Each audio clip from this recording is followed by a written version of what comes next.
के बाद एक बार फिर स्वागत है आपका। जो कहूंगा सच कहूंगा और डंके की चोट पर कहूंगा। आप सोचिए, इस शख्स को देखिए जिसे मेरे पीछे आप देख रहे हैं, कितना सुंदर हंसता मुस्कुराता शख्स है। आखिर क्या कारण हो गया कि इस शख्स को अपना चेहरा छुपाना पड़ा? देखिए, चेहरा छुपाना भी एक छुपाने की एक सीमा होती है। जब कैमरा आया तो कार के नीचे घुस गया ये शख्स, मतलब ऐसे कि चेहरे का 1 इंच नहीं देखना चाहिए। भैया, ऐसा कर्म ही क्यों करना है कि चेहरा छुपाना पड़े? आप सोच रहे होंगे कि भाई ये प्रेम प्रकाश है क्या शख्स? मतलब यूं कि हर अखबार के हेडलाइंस, हर ईडी को यहां पर आकर के छापेमारी, आखिर मतलब क्या चीज क्या है ये शख्स? हम आपको बताते हैं ये प्रेम प्रकाश चीज क्या है। इसकी शुरुआत कहां से होती है? इसकी शुरुआत होती है अश्लील फिल्मों की सीडी की तस्करी से। आज ये शराब का किंग पिन है झारखंड में। ये जो आपको आपकी पसंद वाली ब्रांड नहीं मिल रही है, उसमें सबसे अहम रोल प्रेम प्रकाश और इसके साथ वाले जनेऊधारी अधिकारियों का है। वो तो क्या है कि अभी ईडी ने इतना पारा बढ़ा दिया है, इनकम टैक्स विभाग ने इतना पारा बढ़ा दिया है कि वो अपने आप को ठंडक प्रदान करने के लिए फिलहाल मुक्तेश्वर धाम गए हुए हैं। आएंगे तो फिर ईडी गर्म करेगी। बहरहाल आप देख लीजिए इस छोटी सी रिपोर्ट में कि प्रेम प्रकाश का इतिहास, ज्योग्राफी, भूगोल, फिजिक्स, केमिस्ट्री क्या कहता है। रिपोर्ट दिखाइए। इस शख्स को देखिए, ये प्रेम प्रकाश है, मुस्कुराते हुए प्रेम प्रकाश। अब इस तस्वीर के बाद ये देखिए,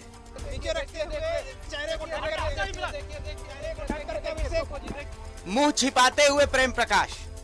क्या कारण है कि जो प्रेम प्रकाश परसों तक मुस्कुरा रहा था, अचानक उसे मुंह छिपाना पड़ा?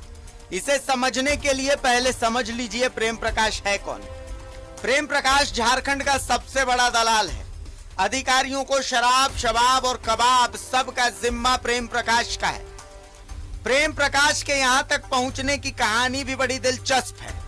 प्रेम प्रकाश नेपाल से बिहार अश्लील सीडी की तस्करी करता था। बिहार के एक बड़े पॉलिटिकल घराने से प्रेम प्रकाश की नजदीकी हुई। उस घराने ने प्रेम को धंधा बढ़ाने के लिए काफी पैसा दिया। प्रेम का धंधा नहीं बढ़ा और वो पैसा वापस भी नहीं कर पाया। उस राजनीतिक घराने के लोगों ने मारकर प्रेम की चमड़ी उधेड़ दी। बाद में प्रेम प्रकाश झारखंड के पूर्व मुख्य सचिव राजबाला वर्मा का करीबी हो गया। सूत्रों का कहना है कि प्रेम प्रकाश को झारखंड राजबाला वर्मा ही लेकर आई। राजबाला वर्मा ने ही उसे कई अधिकारियों से न सिर्फ मिलवाया बल्कि हैंडलर भी बनाया। राजबाला वर्मा के लिए ही प्रेम प्रकाश वसूली का काम भी करता था। धीरे धीरे प्रेम प्रकाश ट्रांसफर पोस्टिंग का बादशाह बन गया। प्रेम प्रकाश शराब सिंडिकेट का किंग पिन भी बन गया। अगर किसी आईएएस या आईपीएस को कहीं ट्रांसफर या पोस्टिंग लेनी होती है तो वो प्रेम प्रकाश से संपर्क करता था। बात यहीं तक सीमित रहती तो कोई बात नहीं थी। अब हरमू के इस अर्धनिर्मित आवास को देखिए। यहाँ ईडी ने बुधवार को छापा मारा था। इस आवास की खासियत भी जान लीजिए। इस घर में प्रेम प्रकाश दरबार लगाता था। बड़े बड़े आईएएस और आईपीएस यहाँ माथा टेकने आते थे। कई आईएएस और आईपीएस तो प्रेम प्रकाश के पैर छूते थे। यहाँ पर शराब, शबाब और कबाब का जुगाड़ रहता था। यहीं पर तय होता था किसका ट्रांसफर कहाँ होगा। यहाँ तय होता था शराब का काम कैसे चलेगा। यहाँ तय होता था किसकी पोस्टिंग किधर होगी। प्रेम प्रकाश वो जिन्न था जिसे झारखंड के अधिकारियों ने चिराग रगड़कर पैदा किया था। आप और हम अंदाजा भी नहीं लगा सकते प्रेम प्रकाश ने अधिकारियों की मदद से कैसे झारखंड को तिल तिल कर लूटा था। एक व्यवसायी को मुख्यमंत्री से मिलाने के नाम पर प्रेम प्रकाश ने 50 लाख रुपए लिए थे। शर्त यह थी कि व्यवसायी 2 मिनट के लिए मुख्यमंत्री से मिलेगा। मुख्यमंत्री से व्यवसायी की आधे घंटे तक मुलाकात हुई। मुलाकात के बाद प्रेम प्रकाश ने कहा कि बात तो सिर्फ 2 मिनट की हुई थी। अब चूंकि व्यवसायी ने आधे घंटे तक बातचीत की तो उसे 1 करोड़ रुपए देने होंगे। प्रेम प्रकाश नाम के इस दलाल ने जब मुख्यमंत्री का वक्त तक बेच दिया, जिसकी जानकारी तक मुख्यमंत्री को नहीं हुई, तो सोचिए आईएएस और आईपीएस अधिकारियों का वक्त उसने कैसे बेचा होगा। प्रेम प्रकाश जी, आपको ये मुंह इसलिए छुपाना पड़ रहा है क्योंकि आपने झारखंड को बेचा, झारखंड की मिट्टी बेची। अब इंसाफ से आप बच नहीं पाएंगे। Bureau report, news 11 Bharat. तिल तिल करके झारखंड को कैसे बर्बाद किया गया देखा आपने। आप सोचिए कि ये मुख्यमंत्री का वक्त भी बेच देता था प्रेम प्रकाश। मतलब आप सोचिए कि झारखंड के एक जाने माने व्यवसायी, आप चाहते हैं अगर ईडी चाहेगी तो उन व्यवसायी को आपके सामने लाएंगे हम। आप सोचिए कि मुख्यमंत्री से 2 मिनट के समय 50 लाख में, मुख्यमंत्री को नहीं पता होगा, मुख्यमंत्री अगर चाहते हैं तो मैं उन व्यवसायी को मुख्यमंत्री से फिर से मिलवाने के लिए तैयार हूं। मुख्यमंत्री तो कार्रवाई करेंगे खैर, लेकिन आप देखिए कि मुख्यमंत्री को अंधेरे में रख करके कैसे काम होता था। मतलब आप सोच लीजिए, इमरान सहयोगी हमारे साथ जुड़े हुए हैं। इमरान, प्रेम प्रकाश का एक माया जाल था। एक छोटी सी कहानी है कि मुख्यमंत्री से मिलवाने के लिए एक बड़े व्यवसायी से 50 लाख रुपए लिए कि 2 मिनट मिलवाऊंगा। आधे घंटे वेट किया, तब जाकर के मुख्यमंत्री ने बुलाया, मुख्यमंत्री से मिले। मुख्यमंत्री बोले अरे ये तो मेरा पुराना जानकार है। काफी देर बातचीत हुई, चाय वाय हुआ, आधा घंटा निकल गया। जब बाहर निकले तो प्रेम प्रकाश कहता है कि अरे आपसे तो बात थी 2 मिनट की, आप तो आधे घंटे मिले, 50 लाख नहीं अब 1 करोड़ रुपया लगेगा। ये तो स्थिति थी। आप सोच लीजिए कि बाकी आईएएस आईपीएस अधिकारियों के साथ क्या करता होगा, ये उनका वक्त कैसे बेचता होगा। और झारखंड में कई ऐसे आईएएस और आईपीएस अधिकारी थे जो प्रेम प्रकाश का पैर छूते थे। अब धीरे धीरे धीरे धीरे धीरे धीरे सबकी नकेल सामने आ रही है, सबका खुलासा सामने आ रहा है। एक सीडी चोर, अंडा चोर झारखंड का सबसे बड़ा दलाल बन गया है, पूरे झारखंड को तिल तिल करके बेच दिया। इमरान,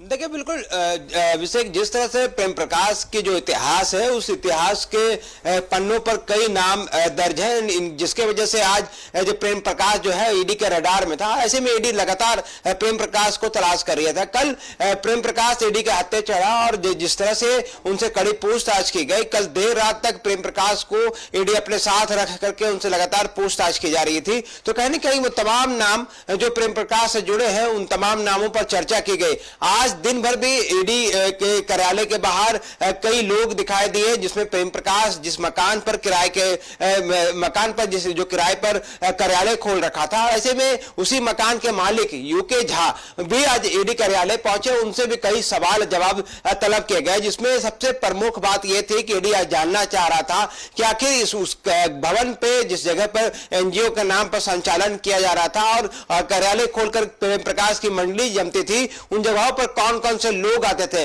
क्योंकि उस जगह पर दूध वाला, ग्वाला या फिर दूसरे वैसे व्यक्ति जो कि भवन पर अक्सर आया जाया करता था, उनका कहना है कि इस भवन पर आलीशान गाड़ियों से कई लोग पहुंचते थे, कई ऐसे भी लोग पहुंचते थे जिनके पास सुरक्षा गार्ड मौजूद थे और यहां पर घंटों उन लोगों की बैठकी होती थी और लगातार इन जगहों पर बैठ करके कई घंटे जो है कई तरह की चर्चाएं की जाती थी। जब भी ये लोग यहां पर पहुंचते थे तो कई गाड़ियां जो है महंगी महंगी गाड़ियां घर के बाहर खड़ी रहती थी। तो ये प्रेम प्रकाश की ही माया जाल थी, जिस पर तमाम जो बड़े अधिकारी हो, राजनेता हो या फिर वैसे लोग जो प्रेम प्रकाश के माया जाल में फंस गए और इसके बाद इस पूरे माया जाल को भुनाने में प्रेम प्रकाश ने भी किसी भी तरह की कसर नहीं छोड़ी। हर एक चीजों में जो हम अपने रिपोर्ट के माध्यम से दिखा रहे हैं कि किस तरह से हर एक चीजों में, चाहे वो सीडी हो, अंडा हो, ट्रांसफर पोस्टिंग हो, कोयला हो या फिर दूसरे खनिज संपदा हो, इन तमाम जगहों पर इनका बोलबाला चल रहा था। तो ऐसे में ईडी के जब रडार में आने के बाद और अब ईडी के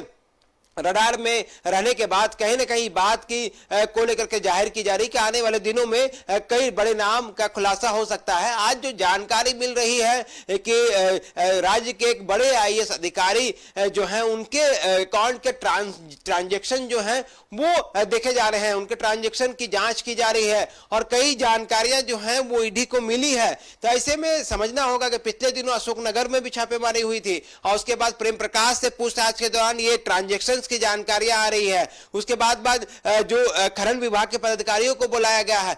तो अपने आप में कई रास्ते हैं जो ईडी खोल करके रखी है और आने वाले दिनों में अभिषेक एक बड़ा भूचाल एक बार फिर से आने वाला है, क्योंकि जिस तरह से ईडी की टीम लगातार छापेमारी कर रही है, आज भी दिन भर ईडी की टीम ने कई जगहों पर जाकर के पूछताछ लोगों से की है, ना कि उसको कार्यालय बुलाया गया। जो ईडी के बड़े अधिकारी थे आज दिन भर फील्ड पे मौजूद थे और अलग अलग लोकेशनों पर मौजूद थे। उन जगहों पर जाकर के ईडी की टीम के द्वारा जो है वो पूछताछ की गई, जानकारी हासिल की गई है। इस दौरान सीआरपीएफ के जो सुरक्षा गार्ड होते हैं वो साथ में जो पदाधिकारी हैं नहीं लेकर के चल रहे हैं। तो मतलब साफ है, बेहद गोपनीय तरीके से ईडी की जो टीम है वो तमाम चेहरों को के पास पहुंच रही है, उन तमाम चेहरों के पास पहुंच करके बयान लेने की कोशिश की जा रही है, जानकारी ली जा रही है। जो प्रेम प्रकाश जैसे या फिर दूसरे लोगों से जो जानकारियां हासिल की गई है, खनन विभाग के पदाधिकारियों से जानकारियां हासिल की गई है। अभी तक ईडी कार्यालय में जो तीनों डीएमओ कोल्हान के पहुंचे थे उनसे पूछताछ की जा रही है।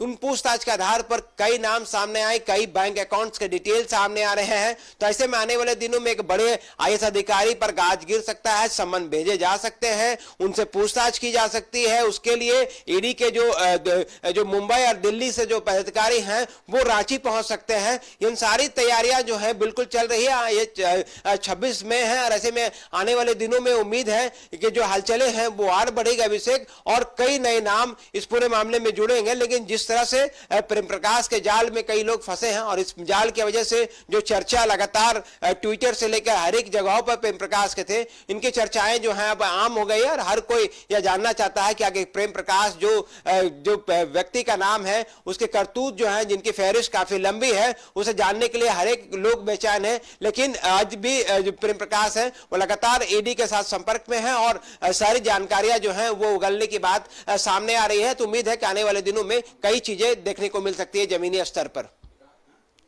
जी, इस तमाम जानकारी के लिए, इस तमाम चर्चा के लिए बहुत बहुत शुक्रिया भाई। आने वाले दिनों में देखना है क्या सामने आता है, कैसे सामने आता है, हम नजर बनाए रखेंगे। लेकिन फिलहाल यही अपडेट है कि कई ट्रांजैक्शंस अभी चेक हो रहे हैं कि भैया किसका कहां से कौन कौन सा जुड़ाव है। और बहुत सारे लोग, देखिए प्रेम प्रकाश जी के बारे में एक बात बता देता हूं। प्रेम प्रकाश जी, आपको हाई लग गई है, आपको हाई लगी है मुंजाल परिवार की। रात रात भर में जो आपने बाउंड्री कर ली है ना, पूरे सिस्टम को जेब में।